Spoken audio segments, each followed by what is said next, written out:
anyone who's like me and is watching the clock, we've fallen a little behind for good reason, because I think the best part was, again, our off the record and our opportunity. Thank you so much, Congressman, to have you here today to get that insider's view. We're going to make up that time over lunch. So what we're going to do now is I'm going to invite up our business leaders panel while I introduce them. And so I would ask them to start to make their way to the stage while I introduce you. Every year, we find that it is very important to ask our business leaders their opinions and their further thoughts on our Business Outlook survey. We presented that this morning. There's some key findings in there. But it's important also that we hear specifically from industries that are affecting the growth or the stagnation of our economy on any given day. And this is our opportunity to do that today. And we have a stellar economic panel to have this discussion with us today. First, let me introduce our moderator, which is Rick Thigpen, the Vice President for State Government Affairs for PSEG. And then joining him are our esteemed panelists, Walter Brasch, the Chief Success Officer at Prager Metis, CPA, Madeline Ferraro, Esquire, Vice President for Government and Public Affairs Administration at Atlantic Health System, Philip McGovern, Governing Partner at Connell, Foley, and Brian Sabino, who is the Senior Vice President of Economic Transformation for the New Jersey Economic Development Authority. I am going to yield this podium to our moderator, Rick Thigpen, for what I know is going to be a very stimulating discussion. Thank you, panelists. And thank you, Rick.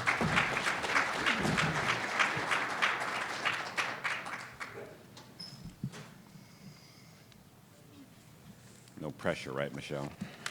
Thank you. All right, good afternoon, everybody. So I can't think of a better topic to talk about than the path to prosperity for the future.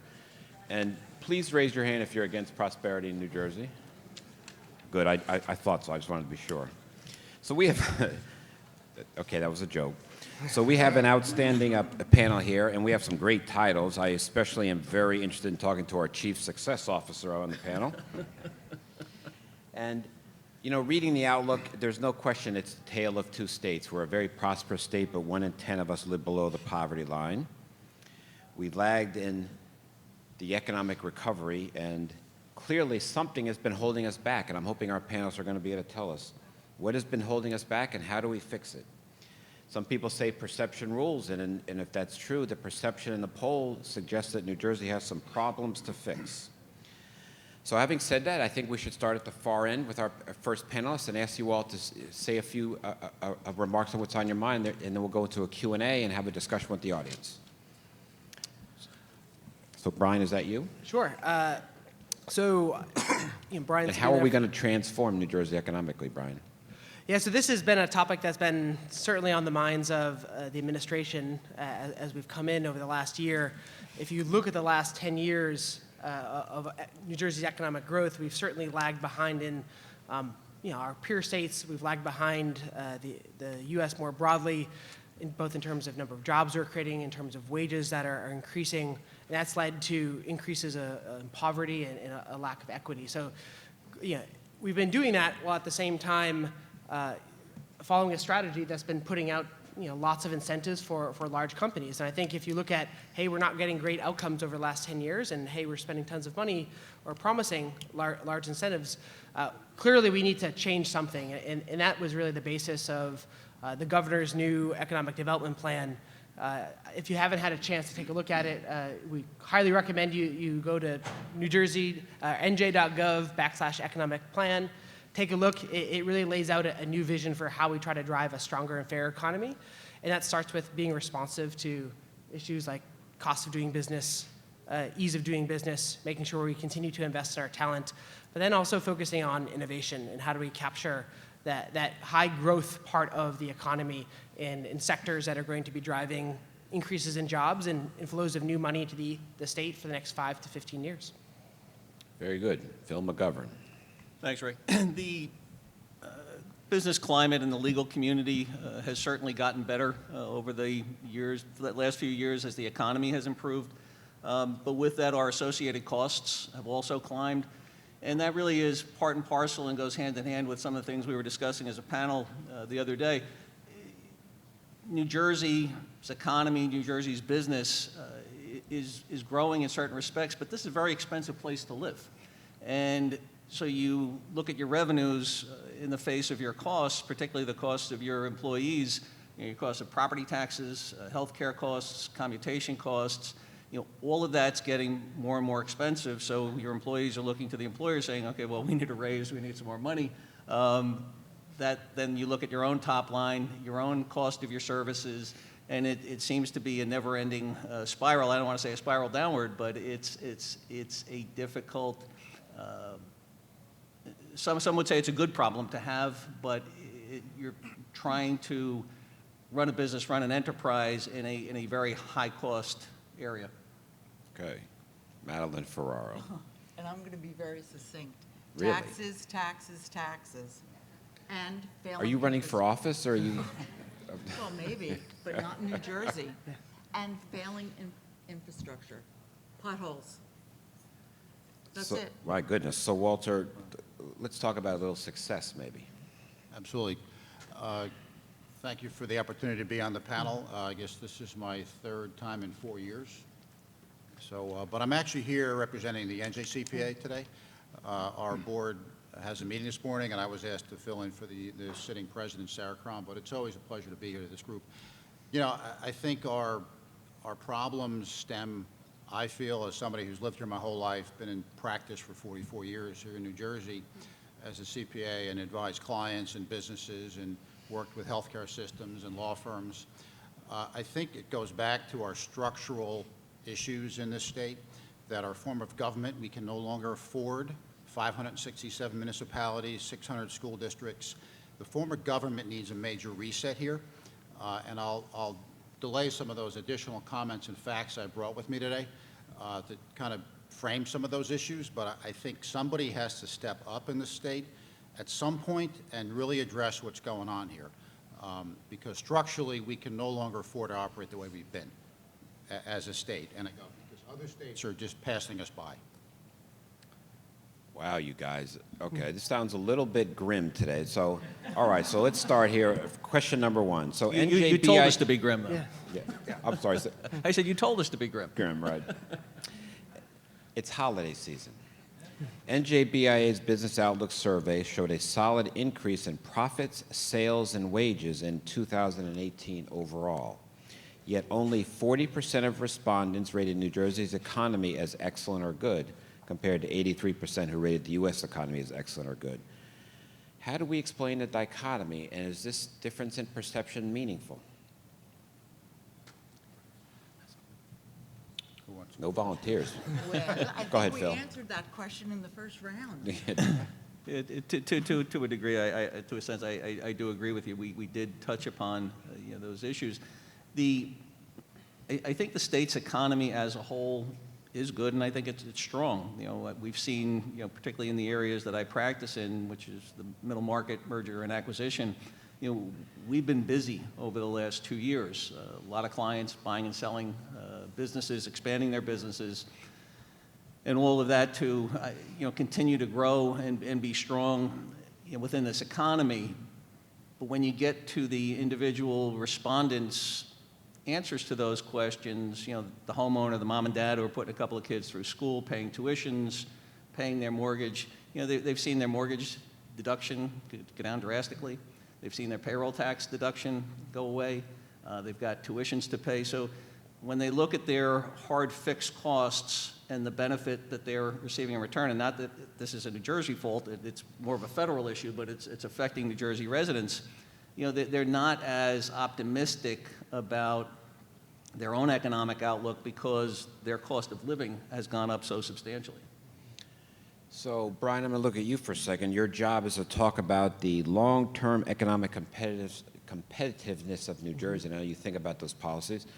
So I'm still confused about this survey, right? So everybody's reporting positive results, but yet we're hearing a lot of negativity up here. So talk to me about our long-term competitiveness and some of the challenges in front of us. Yeah, so I think it is fascinating as you look at the numbers in that survey. I mean, there's a lot of pessimism here, but if you look at the trends, actually, it isn't as negative of a trend in those numbers as the conversation is leading to. I think that's picking up on Phil's comments that, we do see a lot of individual firms who are very positive and bullish about their prospects about what's going on. In terms of looking at our long-term competitiveness, I think it starts first and foremost with our people. Whenever we talk to companies who are thinking about expanding either here in New Jersey or somewhere else, or companies that are coming from abroad, what they talk to us about first is people. And I think if you look at the talent market today, it's quite hot and quite tight. So, if we're thinking about long-term competitiveness, it has to start with continuing to invest in our people. Two, we mentioned addressing our infrastructure issues is going to be critical. So moving people and goods around our state continues to be a priority. We have to address that. And then making government operate in a much better way for small businesses, in addition to large businesses, is critical. And of course, the taxes side of that is part of it. But there's a lot more that we can do in terms of shared services, in terms of modernizing our permitting system, in terms of providing real value that is critical for all businesses. Specifically within some focus sectors, so we know that there are areas of our economy that are rapidly growing, that are disruptive, and that are creating new jobs and new opportunities. We need to make sure that we are not only thinking about the base core building blocks of the economy, but also making some direct investments so that we can capture those disruptive opportunities. So are we preparing the right workforce to capture the cybersecurity boom? Are we preparing the right workforce and having the right regulatory environment to make sure that we are the center for drones or automated vehicles in the state? So I think in addition to the baseline stuff, we need to think about how do we have targeted investments and make smart policy to capture these disruptive businesses. This is very interesting, and I'm looking at Tom Bracken as I'm going to say this, Tom. I'm going to channel the Chamber of Commerce for just 1 second. It seems that a lot of businesses in New Jersey are being very successful, that there's a lot of good things to offer in our state, and it's causing a lot of businesses to make a lot of money. The survey says that people are continuing to employ people, they're making more profits, they're expecting to make more profits. So Walter, you're a Chief Success Officer. I'm assuming as a CPA you see businesses coming to you who are making money, not losing money. So why are they making money in New Jersey? Let's talk about the bright side a little bit. Sure. So, Rick, I think from what I understand from our membership of NJBIA, many small businesses, and that's probably the preponderance of this survey. Look, I think businesses need certainty. And I think that they may have had a good year on the P&L, but what about the balance sheet? What position are we in now versus last year? And yeah, we did some things to make more money this year and perhaps grow our businesses, but I think that the climate in the state is still, it's the amber to red. I think the future is still uncertain, and that's where businesses, I think, have concerns with where we're going as a state, and we're going to be able to solve these challenges we've got in front of us, because that's the uncertainty of where perhaps businesses are looking elsewhere. Again, I come from a society of 15,000 members of CPAs who advise clients and businesses, and I think many of them, my colleagues will tell you that they look at their clients and say, no, this is probably where you don't want to retire. You may want to look to move your business somewhere else. If you're going to sell your business in the next 5 years, maybe you ought to sell it somewhere else because of the tax bite that you're going to have to absorb from selling your business here. So look, I mean, that's our obligation, is to advise clients, what's the best financially for them. So I think that's the uncertainty of where we're heading as a state and what the business climate is looking like right now. So but I can't speak for 15,000 colleagues of mine, but that's what I see. Success. All right, Madeline, your turn. Now, some people say, and thank God I don't work for one of these industries, that your business is a cost for doing business in the state. Talk about the value that Atlantic Healthcare and that healthcare provides to New Jersey. Well, I think that one of the criteria that when a business looks to locate, they want to provide good health care to their employees. So I think high quality health care, it's what Atlantic Health, Hackensack Meridian, pretty much all the hospital systems in New Jersey, we really do have high quality health care in the state. I mean, that's a benefit. If you don't have high quality health care in a state, businesses are not going to come there. So I think that that's very much a value added that we bring Very good. to the state. So that's a very interesting issue, right? So sometime costs are good. Nobody's going to say a word yet. Okay. So Brian, the long-term economic competitiveness of New Jersey. You just heard Madeline's answer. You've heard Walter talk about how the businesses are viewing the future. There are issues beyond costs that you look at. Mm-hmm. Is that fair? And there are issues, and Phil, I'm going to ask you the same question. There are issues beyond costs that impact when businesses do real estate deals or decide to locate in New Jersey. So talk about that a little bit. Are those some of the things that New Jersey brings to the table that maybe aren't reflected in the survey? That there are these other, like healthcare quality and tangible benefits? Yeah, so I think if we talked about it earlier today, but if you look at the Amazon bid, and it's kind of the highest profile corporate expansion we've seen in a while, they chose 2 sites that were arguably very high cost sites, right? And you start to ask, what else is there? And again, it comes back to talent. It comes back to, is there value there for those companies and for the employees that live there? And that means, is there good transportation? Is there a good quality of life? Their employees and your employees have a vibrant, interesting place where they want to live? Can they get around?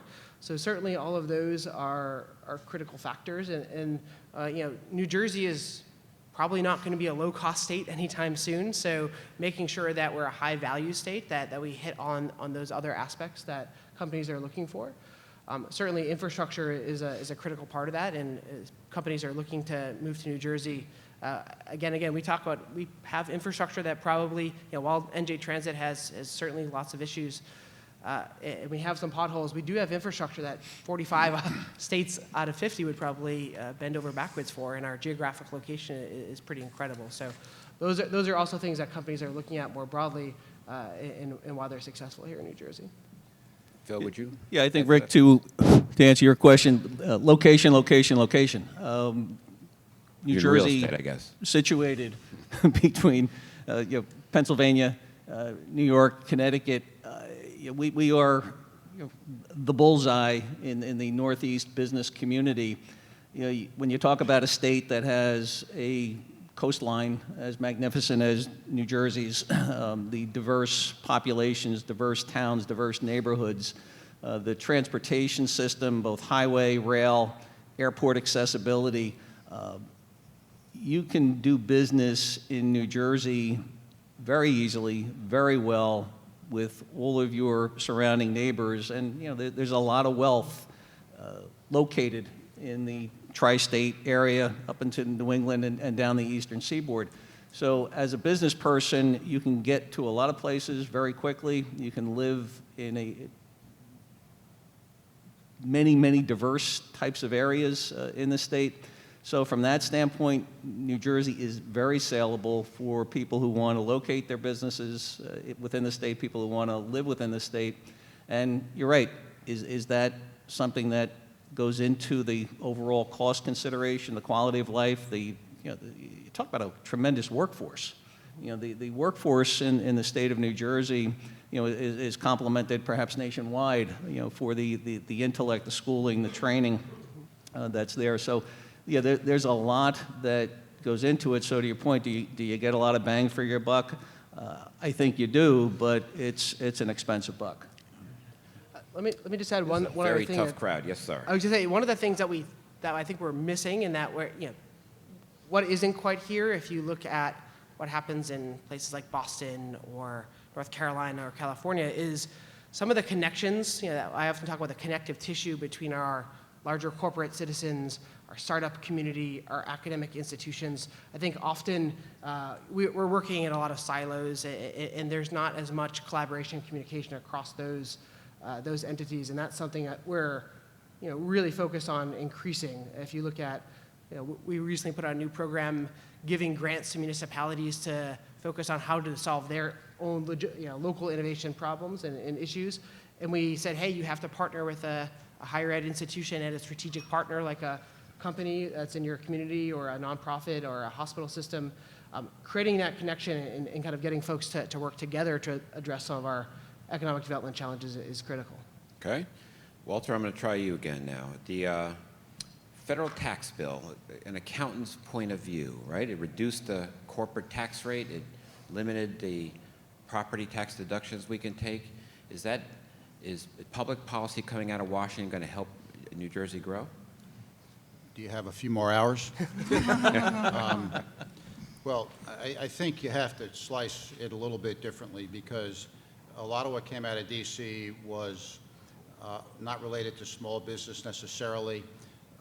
Yeah, there's been a lot of changes with personal taxes.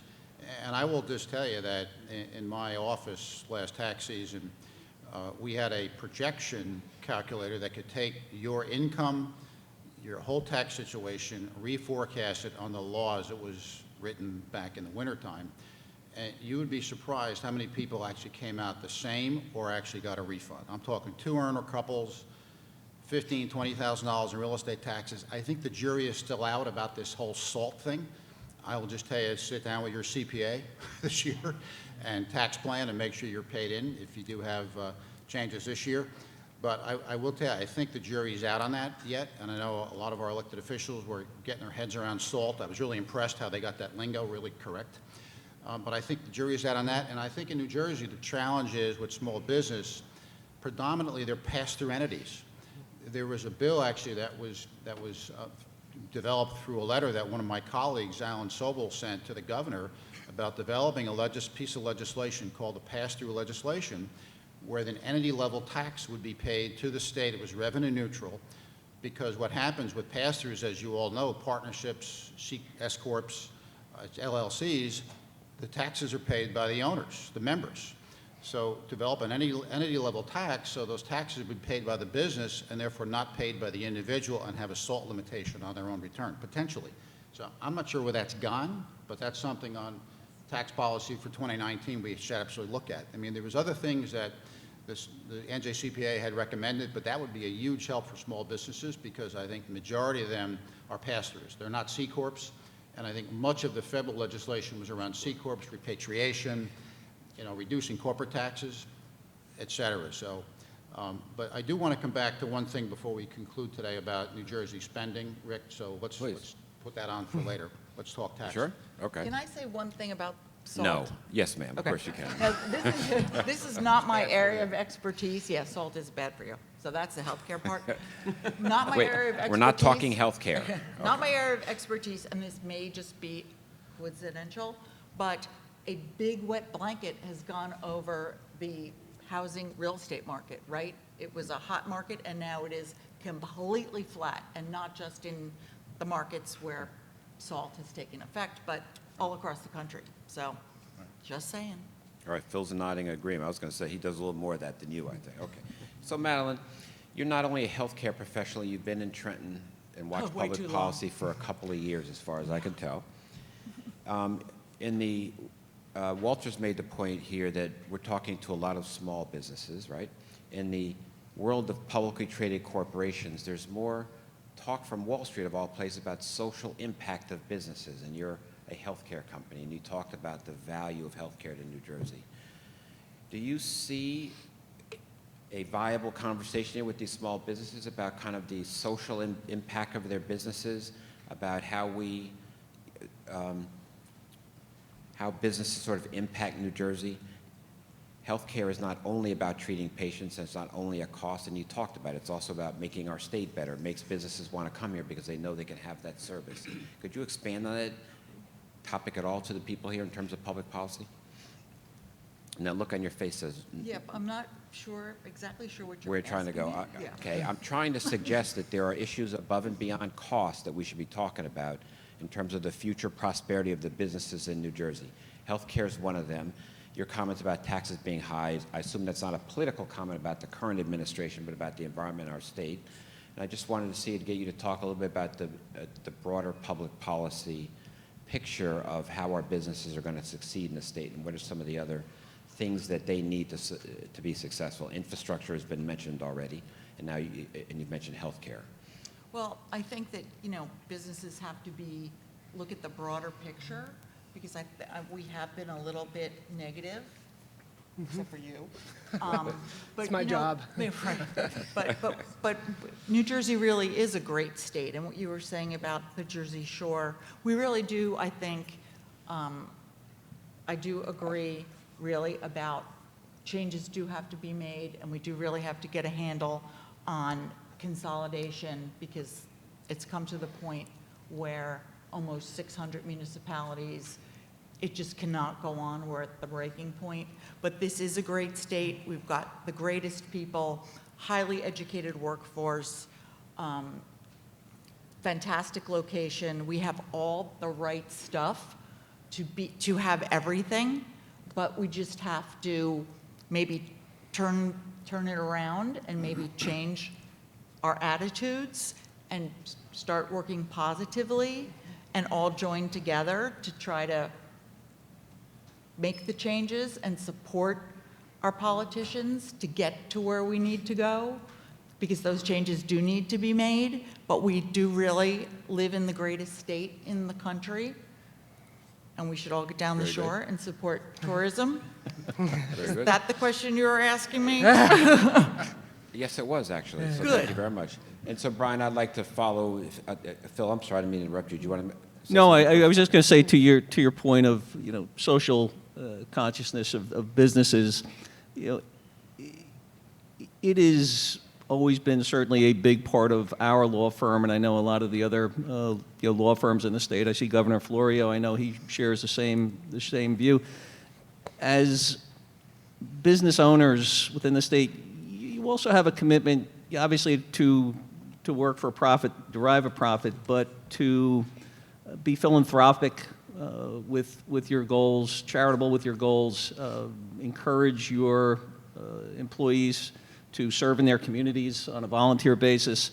During the last few days, President Bush's memorial services, how many times did we all hear about his commitment to service, irrespective of political affiliation, and the need for all Americans to give back to their communities. Everyone in this room is pretty fortunate. We all have good jobs and good educations, and it's incumbent upon all of us through our businesses as business leaders to make sure that services are provided for those who are less fortunate, to give, to participate, to be charitable, to be philanthropic. Very interesting. So, Madeline made a comment that cutting taxes and cutting costs are clearly one of the key elements. But Brian, in following on the theme you've just heard, can you lay out a couple of steps to our path to prosperity in New Jersey? You speak for the governor, Yeah, I mean, I think we talked about it in the governor's economic development plan. We had laid out 4 key areas. It's continuing to invest in people. That means things like free community college, making STEM education like a second language in our elementary schools. It means increasing the amount of commercialization activity that's happening in our higher ed space. 2 is around investing in our communities and in our infrastructure. And on the community side, I would actually argue that our diversity as a state is probably one of our biggest strengths, and we need to be making sure that that is front and center as we're talking to a lot of folks. And I think we have a number of new programs, and I think a lot of companies are realizing this, that they need to be making sure they're bringing diversity into their companies and continuing to take advantage of that. In terms of cities, clearly we have to be making sure that we don't have persistent pockets of poverty, the way and that we're building vibrant communities for the places where people want to live. I think we've talked a lot about the out-migration of talent, and that's something we need to address head on and make sure that we have places where the millennial workforce wants to be. And clearly we also talked about addressing making government work better for small businesses. And there's a lot of issues, cost of government, but also how easy it is to do business here that need to be addressed, that I think a lot of folks in this room would nod along with. Very good. So we do have time for a quick question or two. I've been trying to beat Tom Bracken up here best I can and be the Chamber of Commerce. And I'm open the door to questions if possible.